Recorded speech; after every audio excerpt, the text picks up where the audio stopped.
2020년도에 다시 멘토 사업에 참여하시게 된 계기랑 그거에 대해서 달라진 마음가짐이 있으실까요?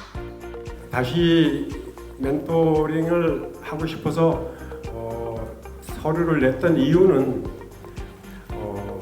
제가 생각하는 최상의 가치는 나눔이라고 생각합니다. 그 시니어스 시티즌, 말하자면 선배 시민으로서 선한 영향력을 행사할 수 있다면 그보다 더 큰 가치는 없다. 그렇게 생각해서 들이대봤습니다. 네, 우연치 않게 접하게 된 거죠.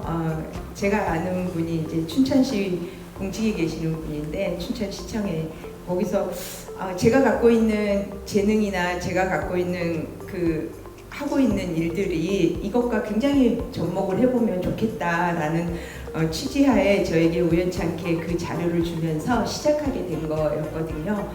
네, 그럼 신미호 선생님께는 첫 멘토링 기억 어떻게 남고 계시나요? 사실은 인생 멘토 교실의 취지가 명확하게 와닿지는 않았었어요. 뭐지? 저의 그냥 기본적으로 첫 스타일대로 가면은 그냥 앞에 나가서 교육하고 아이들의 어떤 나눔을 들어보면서 어떤 효과를 얻었을까라는 걸 고민하는데, 그때는 중학생 1학년, 2학년 대상으로 뭔가를 전달을 하고 이야기를 하고 그 안에서 그 아이들의 생각을 도출해내면서 끊임없이 커뮤니케이션이 이루어져야 되는데 그게 되게 어렵더라고요. 왜냐하면 저는 이제 할 말은 많은데 아시다시피 중학생 아이들이 어디 말을 많이 해요. 말을 거의 쉽지 않다. 야, 이 고비를 어떻게 넘어갈까, 이 고민을 많이 했었습니다. 네. 그럼 지금 이제 3년차 멘토시잖아요. 네. 만약에 첫 멘토링으로 돌아가신다면은 지금은 어떻게 좀 잘 하실 수 있으실 것 같은가요? 조금은 나아지겠죠. 네, 조금은 나아질 것 같아요. 왜냐하면은 그냥 가서 교육의 차원이 아니라 아이들의 생각과 어떤 마음, 이런 것들을 이끌어낼 수 있는 장치들을 3년 동안은 조금 나름의 노하우를 좀 가졌던 것 같아요. 그래서 차근차근히 기다려줄 수 있는 어떤 제한의 여유가 조금 생겼다고 할까요? 그래서 좀 더 나을지 않을까 생각해 봅니다. 네. 선생님께서 어린 시절의 선생님들에게 현재의 분이 이제 해주고 싶은 말이 있다면 어떤 게 있으실까요? 더 신나게 놀아라. 진짜 그냥 시쳇말로 끝장나게 놀아보라고 그 얘기를 해주고 싶어요. 사실 그러질 못했던 게, 근데 오히려 저는 지금 더 신나게 놀고 있거든요. 저는 요즘 그 지역아동센터에 가서 꿈 가지고 놀고 있습니다. 꿈을 가지고 보이스 비 앰비셔스 이런 말이 있잖아요. 꿈이 있는 사람하고 없는 사람하고 차이가 있잖아요.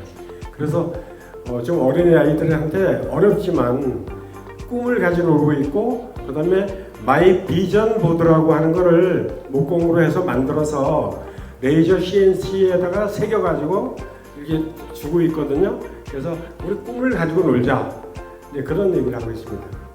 자, 그럼 이제 후배 멘토의 이야기도 빼놓을 수 없겠죠. 두 번째 이야기 주인공 김상경 선생님, 조항순 선생님입니다. 큰 박수로 맞이해주세요.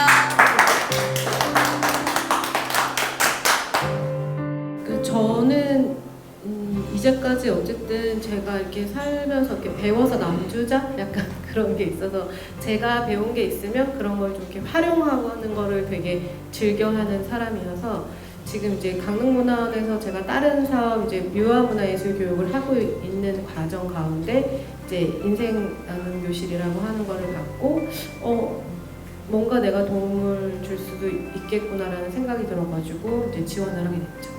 저는 사실 지인을 통해서 이제 전에 듣고 지원을 하게 됐는데, 처음에 인생 나눔 교실에서 뭔지 잘 모르겠더라고요. 이게 도대체 뭔가. 그런 과정에 이제 접하게 되면서 조금씩 알아가면서 지금 하고 있습니다. 네. 네, 그러면 두 분 다 지금 어쨌든 멘토링을 계속 잘 꾸준히 나가고 계시고 있는 걸로 아는데요. 첫 멘토링을 그 과정은 어떠셨을까요?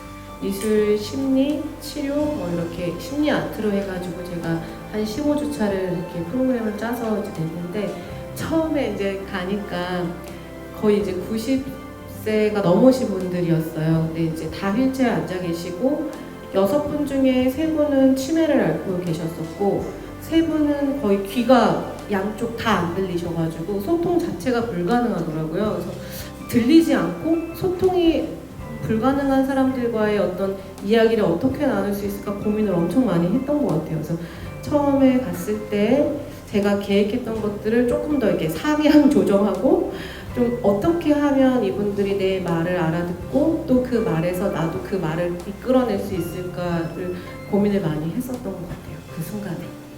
제 성향에는 어르신들이 맞더라고요. 연세가 좀 있으신 분들이. 그래서 그러다 보니까 그분들하고의 소통할 수 있는 그 매개체로 뭘 할까 고민을 사실 했는데 제가 그래도 가장 잘하고 가장 좋아하는 게 시를 읽는 일이에요. 시 낭송. 그걸 가지고 시 한 편 가지고 함께 소통하고 공유하고 많이 고민을 하고 찾아냈죠. 그런 부분에서. 네. 김성현 선생님이 이제 해외에서 봉사도 오래 하시고 생활도 좀 오래 하신 걸로 알고 있는데 그 여러 나라를 여행하면서 좀 가장 크게 느끼셨던 게 뭐가 있을까요?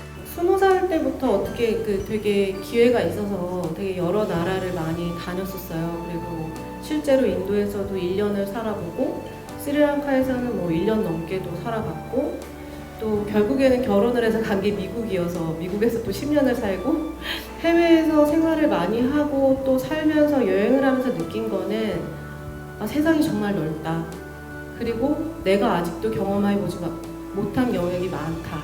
그런 부분들을 보면서 이제 한국도 돌아보기도 하고 제가 살아왔던 그런 게 얼마나 정말 이렇게 작은 내가 사람인지를 느끼게 해준 것 같아요. 그 여행을 통해서. 그래서 그 해외에서 했던 그런 경험들이 어떻게 보면 제가 누구를 만나고 또 어떤 상황에 처해도 그럴 수 있지. 저 사람이 상황에 따라서 그 사람의 살아왔던 인생이 다를 것이고 환경이 달랐을 것이니까 그럴 수 있지라고 하는 것들이 좀 확장이 됐다고 할까요? 사람들의 관계 가운데 있을 때 그게 가장 저한테 여행에 있어서 또 해외에 오래 살면서 좀 저한테 미치는 영향이었던 것 같아요. 어르신분들께도 되게 좀 좋고 좀 특별한 경험이 될 것 같은데요.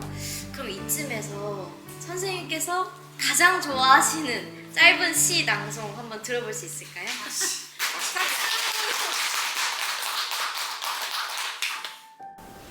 흔들리며 피는 꽃 도종환. 흔들리지 않고 피는 꽃이 어디 있으랴. 이 세상 그 어떤 아름다운 꽃들도 다 흔들리면서 피었나니 흔들리면서 줄기를 곧게 세웠나니 흔들리지 않고 가는 사랑이 어디 있으랴. 젖지 않고 피는 꽃이 어디 있으랴. 이 세상 그 어떤 빛나는 꽃들도 다 젖으며 피었나니 바람과 비에 젖으며 꽃잎 따뜻하게 피웠나니 젖지 않고 가는 삶이 어디 있으랴.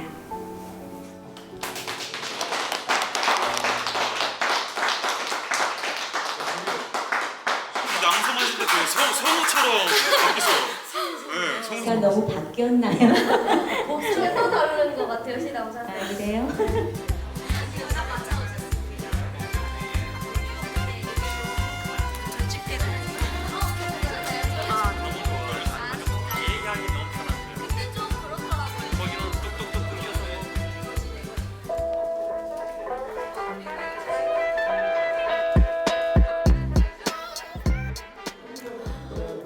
인생 나눔 교실은 그냥 내 인생을 나눠주는 건 아니에요.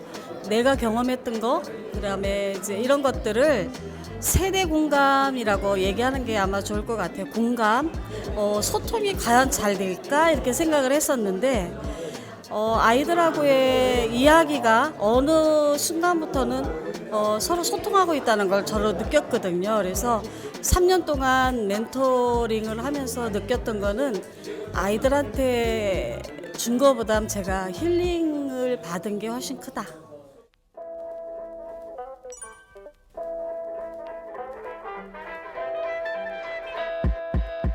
애들이 너무 신기하게 기억을 하는 거예요. 그러니까 어떻게 알았냐면, 애들이 그때가 5살인가 6살쯤 됐었어요. 그런데 그 이제 협곡을 지나가는데 그 이제 어느 순간에 저도 몰랐는데 몇 년 전에 그림을 그리는데 얘네들이 그 협곡을 그렸더라고요. 그래서 너 어떻게 기억해? 했더니 엄마 당연히 기억하죠. 나 그 뾰족뾰족한 산을 다 알고 있어요. 그래서 어떻게 가고 어떻게 걸어 다녔는지를 다 기억하는 거예요. 그래서 가라고 그냥 티켓 끊어서 단 며칠이라도 가서 애들하고 같이 거기에서 경험할 수 있는 거 경험해라. 그거는 돈 주고도 살 수 없는 거거든요. 그러니까 그 부분을 항상 얘기해요, 제가.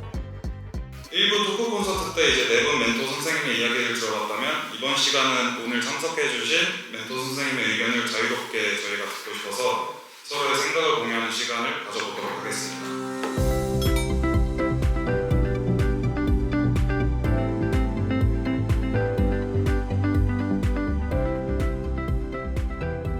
저희들한테는 열심히 일하고 열심히 살아가는 방법만 알려줬지 노는 방법이라든가 멋지게 노는 방법을 알려준 한 번도 대한민국이든 대학이든 정부에서 그런 적이 없었거든요. 일단은 세월이 막 지나가면서 이 친구들은 시속 120km의 KTX를 타고 가잖아요. 그리고 옆에 있는 아버지는 왜 저렇게 아직도 80km를 타고 오시지? 걸어가거나 뛰어가는 아버지의 입장을 한번 돌아보는 것도 필요하다. 왜냐하면 이분들은 그렇게 살아왔기 때문에 이해할 수 있는 방법을 몰라요. 자녀와 엄마가 남은 아버지와의 10년, 15년을 그나마 가족들과 행복하게 살려면 그들이 먼저 아버지 곁으로 다가가서 아버지가 좋아하는 것으로 같이 초점을 맞추면 좋겠다. 그래서 제일 좋은 거는 따뜻한 날, 아버지가 좋아하는 날, 아버지가 좋아하는 소주 싸는 거, 그 날을 걷는 것이 좋다고 생각합니다. 이상입니다.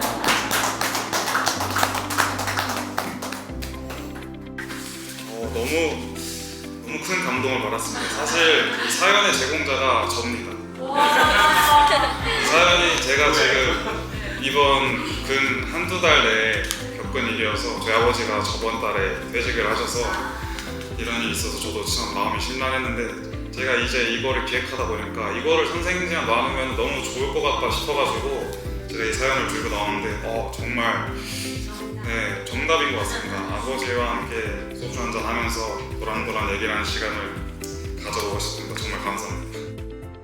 잘못됐다.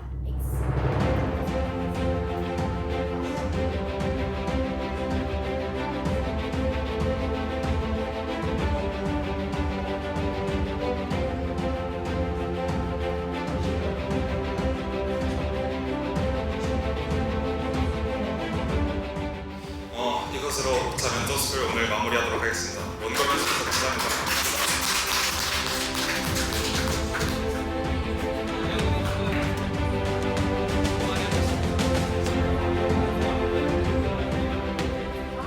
오늘 너무 많은 정보도 얻고 대화도 많이 하고 그래서 내일부터는 이 얻은 정보와 새로운 생각으로 좀 더 열심히 해봐야겠다.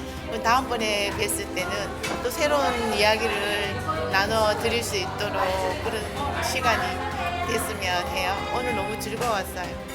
우리 스님들 너무 고생하셨고요. 오늘 저희가 어제 이 긴 시간 동안 준비한 만큼 선생님들이 즐겁게 즐겨주셔서 좀 뿌듯했고요. 좀 아쉬운 부분도 있었지만 다들 많이 웃어주셔서 좀 감사했고 뿌듯한 시간이었던 것 같습니다.